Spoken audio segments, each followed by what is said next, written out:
समस्त देशवासी के प्रणाम करे छी। हम एकटा विद्यापति जी के रचना लऽ कऽ अयलहुँ हेँ नचारी गीत।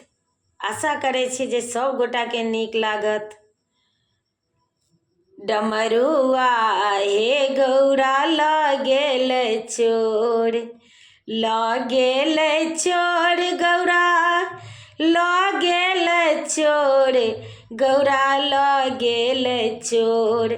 डमरुआ हे गौरा लऽ गेल चोर, डमरुआ हे गौरा लऽ गेल चोर। एक बातक शंका गौरी होती अछि मोर, एक बातक शंका गौरी होती अछि मोर।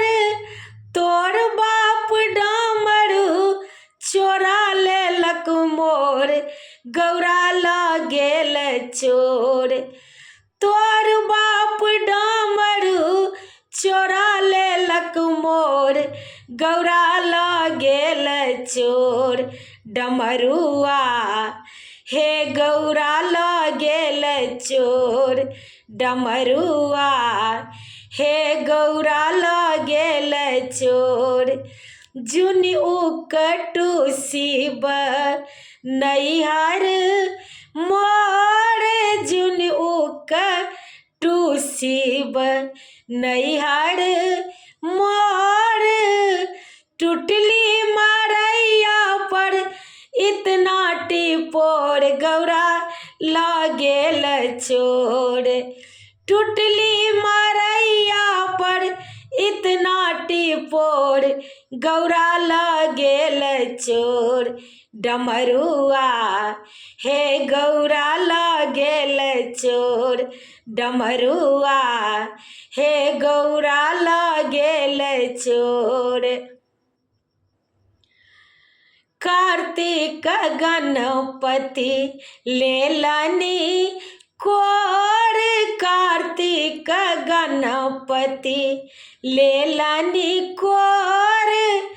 चलली भवानी नैहरवा के ओर, गौरा लऽ गेल चोर।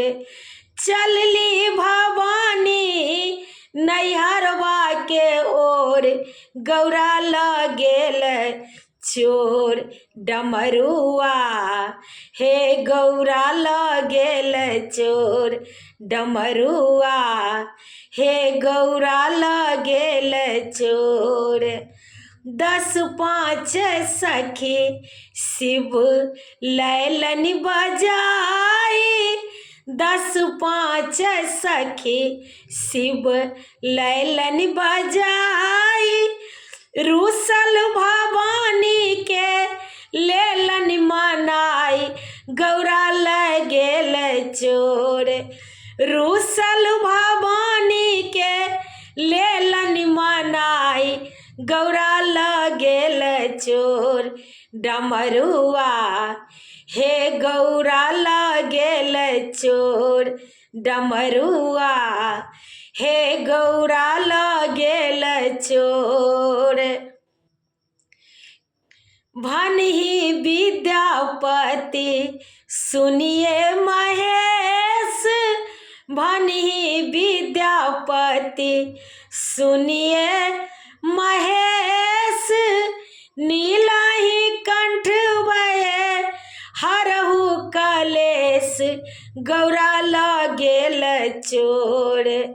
नीलहि कंठ भये हरहु कलेश, गौरा लऽ गेल चोर। डमरुआ हे गौरा लऽ गेल चोर, डमरुआ हे गौरा लऽ गेल चोर। लऽ गेल चोर गौरा लऽ गेल चोर, गौरा लऽ गेल चोर। डमरुआ हे गौरा लऽ गेल चोर, डमरुआ हे गौरा लऽ गेल चोर। समस्त मिथिलावासीके प्रणाम करै छी। गीत नीक लागत तऽ कनि सब्सक्राइब कऽ दै जेबै। हमर यूट्यूबमे नाम अछि रंजू अजय मिश्रा कऽ तऽ कनि अहाँ सबसँ आग्रह अछि जे कनि सब्सक्राइब कऽ दै जेबै।